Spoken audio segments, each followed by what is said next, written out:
Halo Sansio Girls, masih bersama saya Brian Gunawan dalam course Kenali Bakat Dalam Diri untuk Karirmu.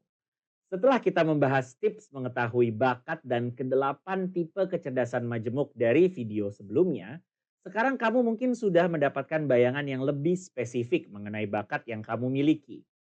Nah, berarti langkah selanjutnya adalah membuat career plan atau perencanaan karir agar kamu bisa menentukan apa sih karir yang sesuai dengan bakat dan kemampuan kamu.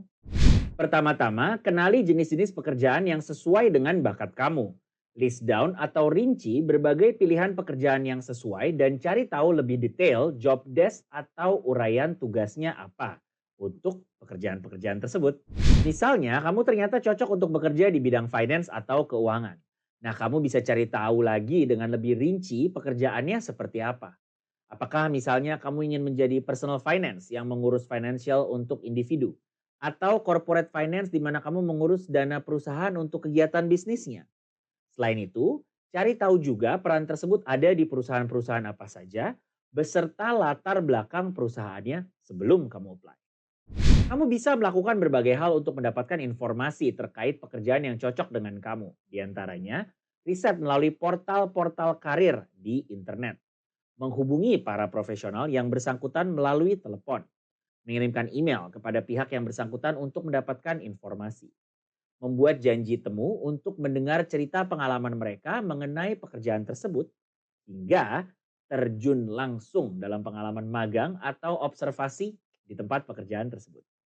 Kemudian, setelah mengenali jenis-jenis pekerjaan yang sesuai dengan bakat kamu, selanjutnya kamu perlu membuat prioritas. Cut down atau kurangi beberapa pilihan pekerjaan dengan memprioritaskan pilihan karir yang paling cocok berdasarkan hasil informasi yang sudah kamu dapatkan terkait pekerjaan yang sesuai dengan kamu. Apakah job desk-nya sudah menarik untuk kamu? Atau kamu mencari challenge yang lebih? Apakah lokasi dan jam kerjanya sesuai untukmu? Misalnya, harus pindah kota atau hari Sabtu Minggu tetap masuk bergantian dengan sesama rekan kerja. Serta apakah skill dan pengalaman kamu memenuhi syarat untuk apply di pekerjaan tersebut. Lalu setelah kamu berhasil mengurangi pilihannya melalui prioritas karir yang paling cocok dengan keinginan kamu, sekarang saatnya kamu melakukan langkah ketiga, yaitu membuat perbandingan antara pilihan karir kamu. Kamu bisa buat list pro dan kontra untuk setiap pilihannya dan melihat lagi apakah pekerjaannya selaras dengan values atau nilai-nilai hidup kamu. Melalui cara ini, kamu bisa melihat mana yang lebih sesuai dengan bakat serta pengalaman dan skills yang kamu miliki. Seperti contoh sebelumnya, apabila kamu memiliki rencana untuk berkarir di bidang finance dan memilih untuk bekerja di bank, kamu bisa mempertimbangkan perbedaan antara menjadi personal banker atau corporate banker sebelum kamu mulai apply. Jika menjadi personal banker, maka klien kamu berasal dari nasabah bank yang pertemuannya biasa dilakukan secara one-on-one. Kemudian pada umumnya transaksi yang dilakukan juga tidak terlalu kompleks, seperti mentransfer sejumlah uang atau mencairkan deposito. Kualifikasi untuk menjadi personal banker, kamu bisa mengambil Certified Financial Planner atau CFP untuk menunjang karir kamu. Sedangkan apabila menjadi corporate banker, kamu harus mengerti produk-produk perbankan yang lebih kompleks, seperti pinjaman dan produk kredit, layanan manajemen keuangan, serta kas, hingga berhadapan dengan orang-orang high profile dari perusahaan dan lembaga keuangan. Kualifikasi untuk berkarir dalam bidang ini, kamu bisa mengambil sertifikasi seperti Financial Risk Manager atau FRM dan Chartered Financial Analyst atau CFA. Selanjutnya, langkah yang dapat kamu lakukan juga setelah membuat perbandingan adalah mempertimbangkan faktor-faktor lainnya. Dalam membuat perbandingan, mungkin kamu lebih melihat preferensi pribadi. Akan tetapi, ada faktor lainnya yang harus kamu pertimbangkan terlebih dahulu. Misalnya, apakah peran yang kamu mau, tingkat demand atau permintaannya sangat tinggi atau rendah? Jika rendah, apakah kamu mampu bersaing dengan tingkat kompetitif yang lebih tinggi dan risiko turnover yang tinggi juga? Melalui pilihan-pilihan tersebut, bagaimana dampaknya untuk orang lain, seperti keluarganya kamu? Lalu apakah perlu memiliki gelar yang lebih tinggi, melakukan training, atau mengambil sertifikasi sebelum bisa naik jabatan? Serta apa sajakah hambatan-hambatan yang akan kamu hadapi jika kamu bekerja dalam peran tersebut? Hal-hal tersebut perlu kamu pikirkan dalam perencanaan karir. Serta jangan lupa, Kamu bisa bertanya atau konsultasikan terlebih dahulu kepada keluarga, teman, ataupun kolega yang kamu miliki sebelum membuat keputusan dalam memilih karir. Setelah mempertimbangkan berbagai hal untuk karir kamu, ini saatnya langkah yang paling penting yaitu membuat pilihan. Kamu dapat memilih career path yang paling cocok untuk kamu dengan menggunakan dua cara untuk kamu pertimbangkan saat memutuskan pilihannya kamu. Pertama, jika kamu masih dalam tahap awal perencanaan, kamu bisa mempunyai beberapa pilihan pekerjaan untuk kamu apply nantinya. Supaya kamu memiliki beberapa kesempatan yang berpotensi untuk kamu jadikan sebagai karir.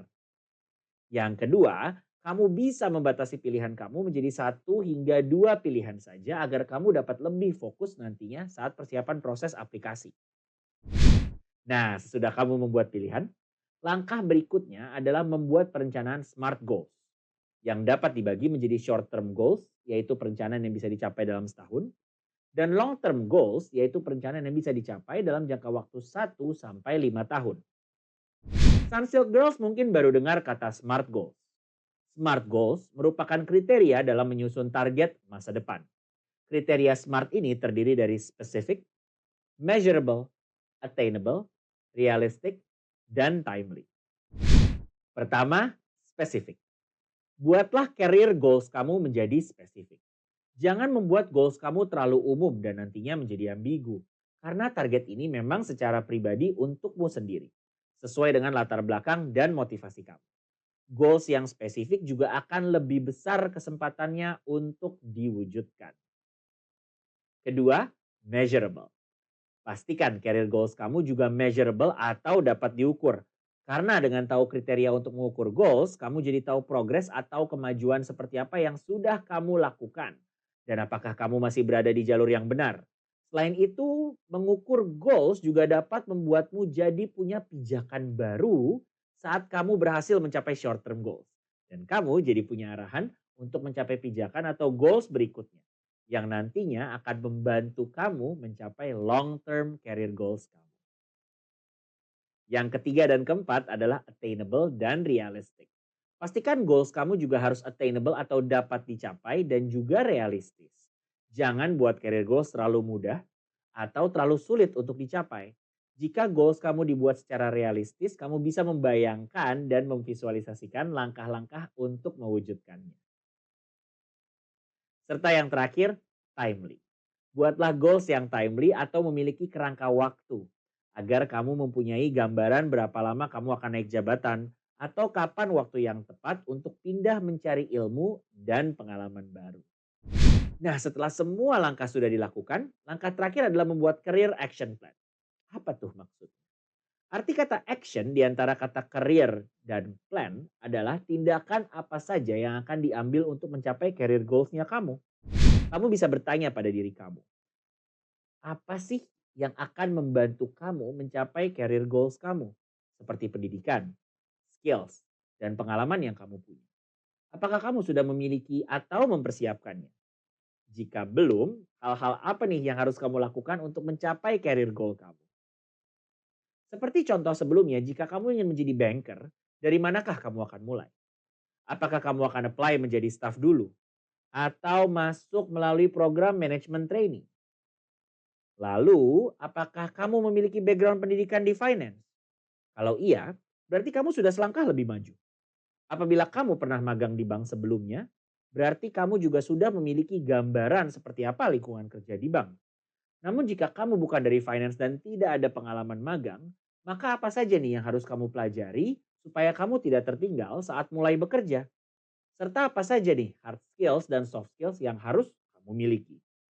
Sebagai banker, kamu perlu hard skills dalam mengetahui dan memahami produk-produk perbankan yang ada, serta mempertimbangkan hubungan dengan aspek lainnya seperti sisi operasional dan juga legal. Untuk soft skills, karena akan berhadapan dengan nasabah individu ataupun corporate, kamu harus memiliki skill komunikasi yang baik dengan berbagai jenis orang, serta skill problem solving yang cepat untuk menawarkan produk-produk perbankan, menyesuaikan produk dengan kebutuhan nasabah, dan memilih kata-kata yang tepat saat menangani nasabah. Dengan membuat career action plan, kamu tahu apa saja yang harus kamu siapkan sebelum mulai bekerja. Ekspektasi saat bekerja seperti apa, dan apa saja yang harus diperhatikan serta dipelajari saat on the job untuk mengembangkan skills kamu menjadi banker yang andal. Jadi tunggu apa lagi? Segera tuliskan hal-hal ini secara spesifik agar membuat kamu stay organized dan membantu kamu mewujudkan career goals kamu. Nah, Sunsilk Girl, semoga langkah-langkah membuat career plan yang sudah kita bahas ini dapat kamu terapkan dengan baik ya. Sampai jumpa.